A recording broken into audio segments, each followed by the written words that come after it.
year, and I need to send thanks to all the people that came before Jessica and I, because the place has saved so much history. So that's how we know this stuff. Okay. So I have in my possession, in my office, the original board minutes from 1912 to 1923, which, we put on the white gloves to handle because the spine is like falling apart. Yes. We have the original board bylaws incorporated into those. But 13 visionary women of society said that this is not right, that you should not be able to leave children that you do not want at the train station in downtown Erie.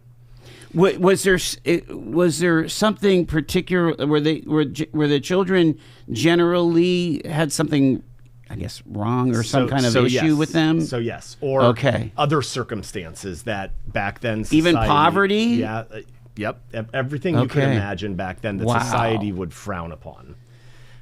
So what was interesting was that the Salvation Army, according to the notes, the Salvation Army in Erie was doing similar work. However, our founding mothers, specifically 13 of them, thought that they could do a better job. Okay. So in the historical documents that we have, a very interesting letter from the Hammett Board of Directors in 1913 dated, "It has come to our attention that you are planning on starting an infant's home." And the Hammett Board of Directors said, "We are putting on a addition to our facility, and we think we can do this better than you can. So please, essentially, don't do it." They wrote very nicely back then. They were much more proper than that. Well, I'm thinking of Hamilton. You're kind and Yeah. So even though we didn't know the founding mothers, obviously this was their spirit. So in between the years of 1912 and 1913, just in Erie, the problem was so bad that the founding mothers took in 60 infants from the Union train station into their care and opened what was called Erie Infants Home. Okay, that's what it was just called, Erie Infants Home. EIH. Wow. So for any, I guess, Erieites listening, that's probably what we still get checks to Erie Infants Home. Do you really? Yeah, wow. Because that name resonates with so many people. And then, of course, we changed the name in early 1990 to Erie Homes for Children and Adults. Right. Specifically, the charter changed in the 50s whenever we really noticed that we were caring for intellectual disabilities. Okay. More so than just abandoned folks. But going back to the history piece, several people now, because of DNA tracing and all that, trace their roots back to us. We still are able to provide them with their birth certificates. Oh, my goodness. Which is on Laserfish now. Right. But all those documents still exist. And we've been in our facility on the east side since 1928. So the building's been retrofit to death, but we're very appreciative to have that. Was that built history. for scratch back in the day? Or? You got me on that one. Okay, yeah. I just wonder if it was an adapted use. The terracotta roof is usually how people, identify it now. So not only are we very proud to be a part of Erie's history, but to be a East Side Erie nonprofit means a lot to us. There's no doubt about it. It occurs to me, was there not... like an orphanage, like wasn't St. Joe's in existence as well? I mean, there must have been a lot of demand. Yes, yeah, and I'm sure those places existed, and it's shocking to me that in 1 year, 60 babies, and that was essentially people back then would see this happening, and it was just like, that's the way it is. Incredible. When do you think that it got? That the state got involved in this kind of work? Like, again, you work a lot with DHS, correct? Yes. So ODP. ODP. Office of Developmental Programs. I wonder when that all came around, or did they have to get nudged a little bit? So what we were doing was taking people away from what was called warehousing, which is a terrible term. Oh my gosh, but yes. Probably the closest state center to here is Polk State Center, which is in Venango County, I believe. And at one point, 3,000 people lived there. And it was the idea of, okay, so if you have a child with challenges, maybe you don't give them up, but we're going to go out of sight, out of mind with these folks. And that's why most of these places were very rural. Yeah. You know, to this day, Polk still exists. There's only less than 100 people there. However, there are brand new community homes being built around it to shutter it. And Governor Wolf and Josh Shapiro now is trying to do away with all the state centers. So that right? I want to tell you there's probably 3 left in all of the Commonwealth. Okay. Amazing. It's amazing when you think about, again, talking about demand and also talking about, you know, where this industry has kind of gone, you know, as far as, you know, being able to go from these these large institutions to group homes and things. And you've kind of seen kind of a movement from the you know, the main location to lots of group homes. In fact, when you were in development, that was kind of your bailiwick, right? So let's get started on your story, Jonathan.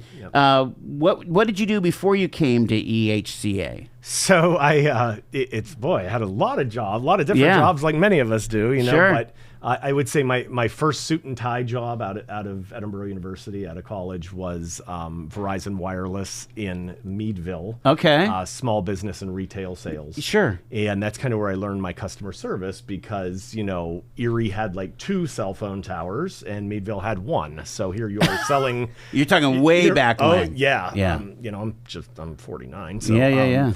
But this was the Motorola StarTAC days, you know, way before smartphones, and the flip phone was kind of the raddest thing out there. And I did that, and I enjoyed... By the way, we want our razors back. I miss the razor. Oh, yeah, those were... Wasn't that an amazing phone? Anyway, but... I think the Time Port was the first color screen, because it was a silver clamshell, and then it had like a blue battery indicator and a green strength indicator on it. Oh, my gosh. But anyways... I think, you know, I do a lot of talks, and thank you for your work with the nonprofit partnership. Sure. And, you know, I think all of us at some point in our careers, somebody took a chance on you. So I'll forever be, you know, beholden to my first manager, Tom, who was an Edinburgh grad as well, and just saw that on the resume and said, okay, I'll take a chance on an alum. So Tom gave me the shot, and I appreciate that. And I was there about 7 years. We did get salary, but I also worked on commission. And I noticed whenever you were fighting for that commission, if you hit the goal that month, they raised it the next. And I quickly figured out I'm going to get burned out pretty quick doing this. Right. So I wanted to get kind of into nonprofit, because I just wanted to have a mission. And your degree was in what? Speech communications. Okay. Yes. Gotta love that. Yep. And Gary Christensen back in the day? Yes. Sure, yeah. Oh, yes. Every Edinburgh comm grad loves Dr. Christensen. Yeah, so. And I did the stint on the campus on radio. FSC. Yeah, it was awesome. Exactly. But then I left Verizon, and I was privileged enough to work for the Highmark Caring Place. Okay. Which obviously is the nonprofit arm of Blue Cross Blue Shield. So it was nice not to go straight nonprofit and have the for-profit with the non. Yes. And of course, the Caring Place is all about grieving children. So I did a lot of work with the schools, going into the schools, doing assemblies, talking about whenever a friend of yours loses somebody, don't alienate them whenever they come back. Don't treat them any differently. Try to treat them the same. And I really, really, really loved that work. That was very good work to be involved with. Great mission. And of course, still down on the Bayfront. Sure. Still keep in touch with the folks I used to work with. And then realized at that time that I did not have management on my resume, and was getting older. Yeah. And I said, well, I'm happy here, and I would have, I think, stayed there. But I had the opportunity to apply to a classified ad. That's old school. That was anonymously listed as nonprofit leadership. It didn't even say the agency that I was applying for, and I was hired through Decision Associates. Okay, yes. I think I did 2 interviews before they actually told me who it was. And then, lo and behold, Paul Carpenetto, who was our executive director for 26 plus years, took a chance on me again. Wow. And I was able to supervise 2 people, which was... which was great. in development, right? Is Yes. that okay? Yeah. And I came in as the director of development and quickly learned about, the major gifts fundraising approach. And I am a student of Ted Wood, who is very close with the nonprofit partnership. No, we love Ted. Yeah, Yes. and thank you to EHCA for investing in Ted's services. And Ted is my official fundraising mentor. Having Jessica come along. So you came in as the guy that was going to do the big build out thing. Yeah. That was your initial project. Yeah, and at the Caring Place, we did some fundraising. So I had that on the resume, but we're talking about going into schools and jeans days for the teachers that they're given $1 to wear jeans on Fridays. Yeah. We're doing like $200 big check, presentations. And so whenever Paul took a chance on me, they knew I lacked the big gift fundraising chops. Yeah. So it was, we're going to bring you in, but you're going to get a buddy. And his name's Ted Wood. So I was there for probably about 4 months before. Let's let the listeners understand how big of a lift this was, because what you were doing is almost fundamentally changing the footprint of EHCA by adding these group homes that were, I kind of was following that project with you. So how large was the overall project on a dollar amount? So the group homes, the community homes that we build are not Taj Mahals by any means, but they are very state of the art. They are very modern, and because of our niche, who we care for, they cater to medically complex individuals. Sure. Okay, so at the time, the Deputy Secretary of ODP, Nancy Thaler, had given us special dispensation to build 4 6-bed community homes. And the reason the Commonwealth didn't want that many is they never want to go back to the institution. Right. So they are seeing it as, less is more and more integration as far as people with disabilities is concerned in our neighborhoods. So we set out and we told the donors we're going to build 4 6-bed homes. And we're doing this because we're going to take the residents at the time still lived in the main facility that I referenced earlier. Right. And they were our most medically complex people. And that's why they lived so close to us. So you're talking about people on ventilators, trachs. So not only did they have the intellectual disability, they have overriding medical concerns on top of this. Absolutely.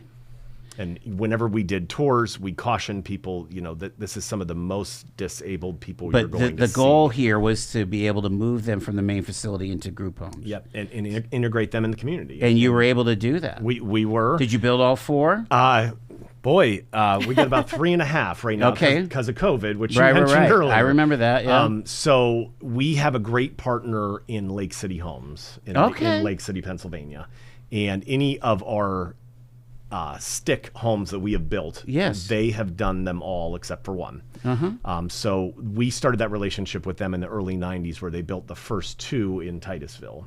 Right. And we quickly found out that, number one, they build inside, so they can build during this. And they're able to take all the specs and they're able to run all of the hospital type of stuff into the studs, into the house while it's getting built, as opposed to retrofitting it. Yes. So we have a lot of medical gases, a lot of suctioning, a lot of tech in the houses. Sure. And what we do is we kind of shield all that from view. So you might be able to move a picture or something like that, and then that's there. All the residents have hospital beds, but we never keep the bars up during the day. They're always kind of shielded from public view. So ballpark project costs, what are you thinking? So the new one is 1.4. For one of them. Yep. Right. Yep. I mean, that's what they cost. And the entire project was fully funded through the capital campaign. Unreal. So we were very, very fortunate for people's generosity. We, again, utilized all of Ted's recommendations and approaches, even though it did rub some folks initially the wrong way, because, we asked people to question their definition of generosity. Right, And we made stretch gift asks, which a lot of people aren't used to being asked for. I feel like we're getting better at that as a community, though, for the stretch gift. I agree. We're going to take a quick break here. Jonathan Rilling is with us, along with Jessica Krugger. It's Talk Erie, talking about EHCA, the Erie Homes for Children and Adults.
Talk Erie and the Joel Natale Show. We're getting the story of Erie homes for children and adults.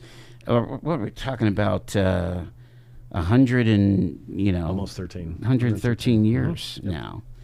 Jonathan Rilling and Jessica Krugger. Jessica, let's get you on mic here. Sure. Now, again, you're following in Jonathan's footsteps in development. Which is only mildly intimidating, let me tell you. She's doing a great job. But, I mean, this is a generous community here. Yes. If people understand and are able to be impassioned by the mission. And so when you're communicating the mission, I'd love to hear your perspective on the mission of EHCA in the modern era now. We're almost into the middle third of the 21st century, if you can believe it or not. We're 8 years away from that, right? So everything's changing. But talk about that, yeah. Sure. One of the big things for me since I started in September has been to work to communicate the things that have impacted me. So when I came in, this was a whole new world for me. I had spent the last 17 years in social services, which has a lot of similar elements. You're providing services to people who are in need and cannot do that for themselves. And so I had to learn a whole new mission, whole new programming and everything. So the items that have really impacted me along the way and have kind of grabbed my heart and grabbed my mind are the things that I've been working to communicate. And I think when it comes to in the modern world, it kind of reflects back to some of what Jonathan was saying as far as how, the state's working to move away from the, I hate to use the phrase warehouse mindset. Right, but yeah. The community homes, I think, kind of revolutionized that in a modern sense, in that they are true homes. I've had the privilege of touring several so far, and I've been working my way around to all of them that we have. And it never stops blowing my mind that they're so homey. And that sounds really, it sounds obvious, but they really are. I mean, you don't walk in and feel like you're in a hospital setting or a home. And trying to really show people that to the extent that we can, while, of course, retaining privacy for our people who are living. I mean, these are their homes, and showing how homey they are, showing how the staff treat our individuals, our residents in these homes like family. They're not doing a job. They're in there and they're caring for a loved one. And again, that sounds cheesy, but to see it in action, it's true. They know everything about them. I mean, one little flutter of an eyelid and the person working with them knows exactly what that person wants, how they're feeling, if they're happy, if they're sad. That's remarkable. This is what this hand grab meant. That's what that grunt meant. Oh my gosh, don't turn off the Wiggles. He will lose his mind. He loves the Wiggles. And that's a true story from one of our individuals. And, this is the food that they like. This is... this person might not be able to verbally express themselves, but we know that, she loves pink and purple, and that's why her bedroom is decorated like this. They're the most homey environments. And between that and the relationships that our staff have with our individuals, those are the things that I've really tried to hone in on showing, because those are the things that have impacted me the most as the outsider coming in brand new to this mission. And I think in the modern era, I feel like those are the pieces that grab at people, the realism, the stories, the actual humanity aspect. So there's a real service being provided here. There's a real medical need that's being met. There's a real intellectual need that's being, there's a real needs that are being met. But with that people mission, need to you have understand that even though it's a fee-for-service type of organization, there are those extra costs and the capital costs of course. that need to be any nonprofit, generated. you have your costs that are met through a gazillion means, but there's always a need to fundraise. And to do that, you need people to know what they're fundraising. You need people to know what they're giving for, and they might know in broad strokes. You do good work for people in need. But to show them, here is an actual person who is benefiting. Here's what their life looks like. I appreciate it. We've got to go to our bottom of the hour break. We're learning more about this great organization, EHCA, Erie Home for Children and Adults. Stay with us. It's Talk Erie.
It's Talk Erie and the Joel Natale Show here on a Thursday, and we're learning about incredible and important social services and medical services provided by Erie Homes for Children and Adults. Jonathan Rilling is the new chief executive officer.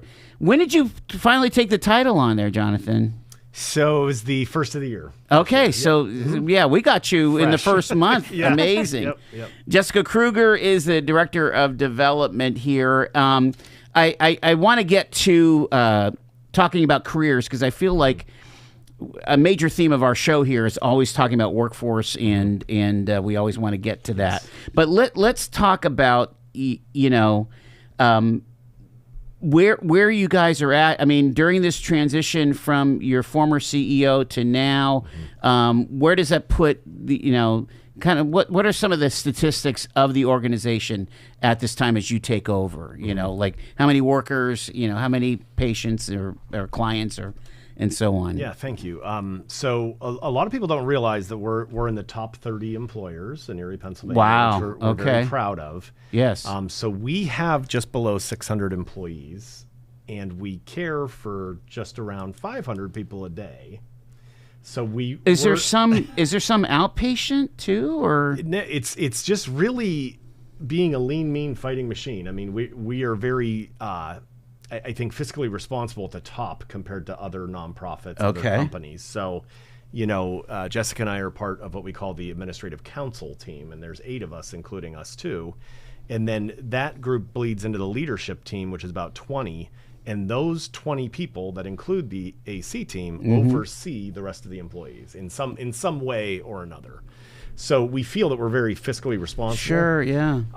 We do have current waiting lists for all of our programs, as we were discussing on break, but the state itself also has a waiting list of over 13,000 people, which Governor Shapiro is looking to do away with. He's trying to end the waiting list. That's a big initiative whenever we go to Harrisburg.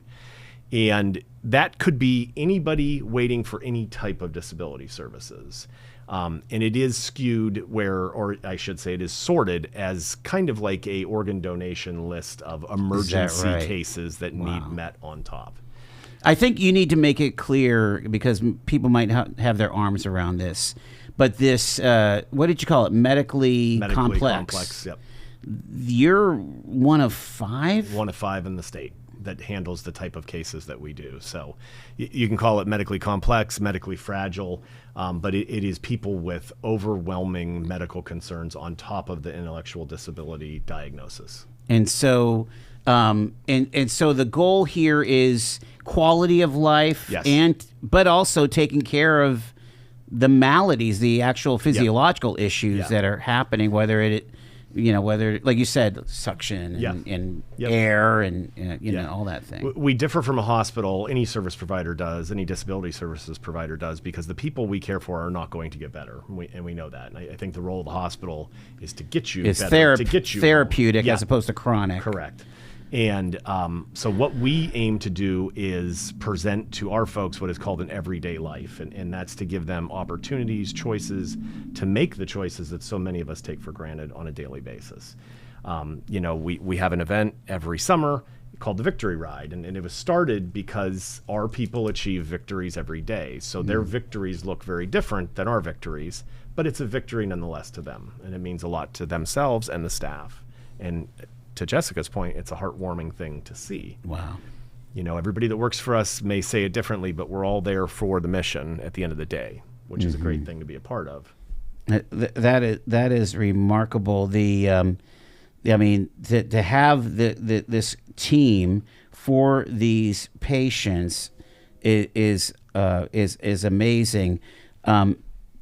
Talk about where how people kind of enter in, and you said that the emergent issues come first, right? Mm-hmm. And in a lot of ways, we get our referrals through Erie County Care Management, ECCM, and they kind of feed all of the disability services in town, and they know what everybody's specialty is. So based off the cases they get, they don't necessarily make a recommendation, but they'll say, have you heard of EHCA, that type of thing to the parents.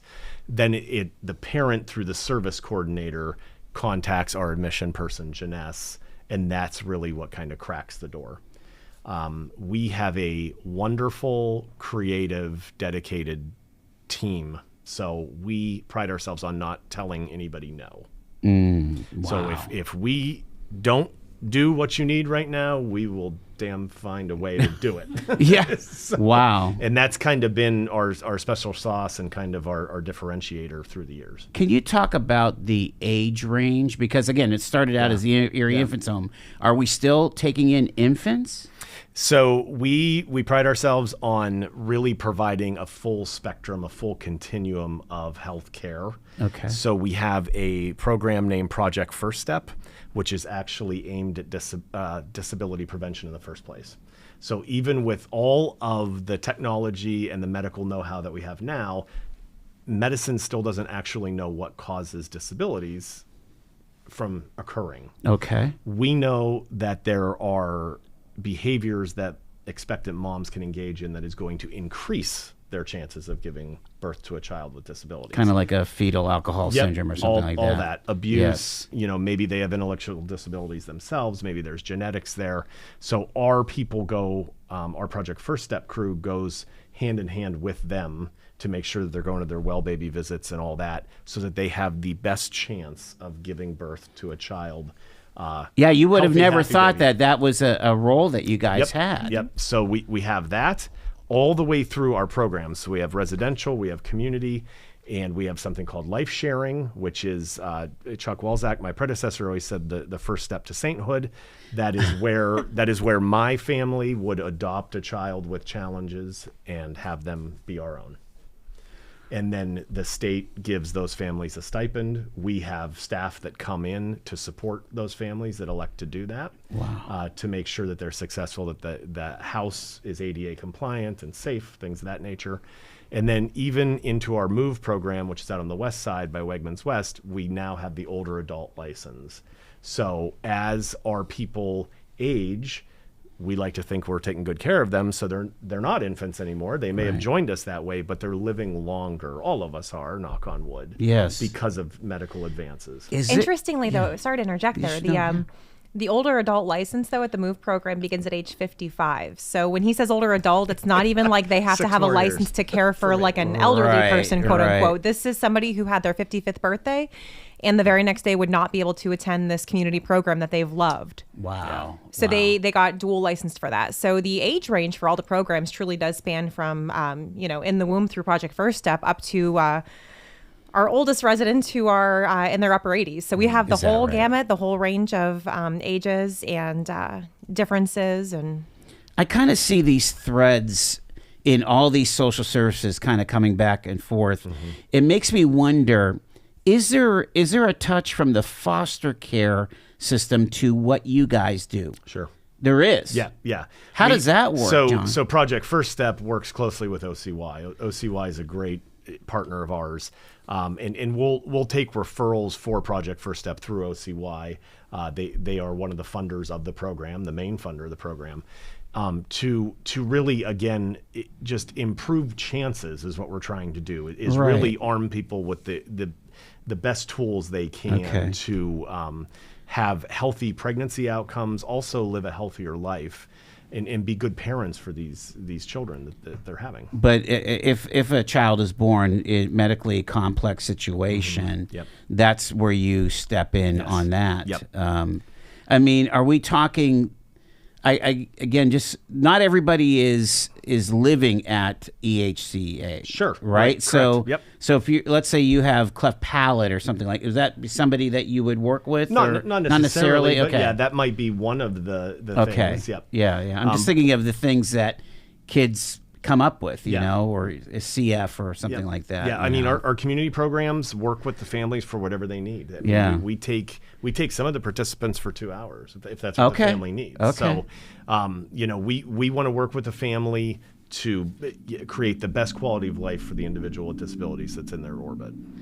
It is remarkable that you're able to do this whole ecosystem of medically complex. Yep. Because it could be identified a lot of different ways, right? Yes. I mean, Yep. and paying for it. I mean, again, do the reimbursements cover, or do you have? I mean, you do some fundraising. That's why Jessica's here, right? Correct. Yep. Tell us a little bit about some of your fundraising activities or what you got coming up in 2025. Well, I'm glad you asked. Of course, of course. This is always the money question, right? So in May, we have our largest fundraiser, which is our Golden Gatsby Gala. Oh, cool. So that is Heard of this, yes. naturally it's a it's a Great Gatsby themed sort of event, golden era, roaring 20s. So that is our largest fundraiser. And that's where Jonathan wears the spats, right? I mean, Yeah. Not untrue, yes. not untrue. That is an all-out costume situation for Yes. sure. That is at the Ambassador again this year. It is Cool. Mother's Day weekend, May 10th. We're going to have details about that on our Facebook and website soon. And we are looking for sponsorships. This event has raised over $80,000. So Nice. again, not intimidating at all, right? Yeah. So we're really excited about that. That's our major fundraiser. And then Jonathan touched on our Victory Ride, which is a motorcycle ride. It's really, really amazing to see our individuals, including our medically complex ones that may have some of the equipment that Jonathan mentioned. They go inside cars and go out for a motorcycle ride. And it's really one of the most moving events you could ever see. Some of them immediately know what's going on and they're so thrilled to be there and they just Yes. can't wait to get going. This is like their favorite thing and the staff know it and they know that they want to do it every year. Others, you can tell that they're not entirely sure what they're here for, but they're in the car, they're waiting patiently, they're kind of taking in the sights. And then when you watch those bikes roll back in, the expressions on their face, like just wide-eyed, giant smiles, laughing. There's nothing like it. So that, as he said, was kind of founded as a celebration of their everyday victories. So it's the Victory Ride, and that is in August. So we'll have information out there about that as well. Very cool. Very cool. I want you to talk about careers because I feel like there are lots of ways that people that would be either have the skill set or have the heart to do this work, but it might be that they're an accountant, or something like Sure. that, Yeah. back Yeah. office kind of thing. Talk about that. Yeah, so, not unsimilar to a lot of different groups out there right now, because of the medical complexity, we do have a dedicated medical director who works with us and has worked with us for over 20 years, but we are always looking for nurses. We're always looking for these medically complex homes. Our staff. Would they generally be bachelors, BSNs? So or? we try for the LPN RN. Okay. But really, we advertise it in our recruiting efforts as a different kind of nursing because that's really what it is. So there is a curriculum to learn some of the things that Jessica was talking about, which people don't always communicate the same way. So let's talk about how they might communicate. And the nurses that we've gotten tend to stay for a very long time. Wow. But people retire, people move on for different reasons. So we usually target nursing, and that's where you see our billboards around town. And I love that nomenclature of it being a different type of nursing because that's very true to the ones that we talk about.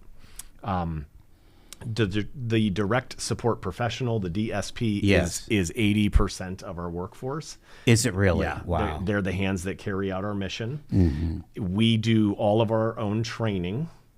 We are at the point where I'm knocking on wood saying this, that we feel we've recovered from COVID as far as staffing goes. However, we're never going to be fully staffed with DSPs. Right. I've been there 13 years. We've never not needed staff.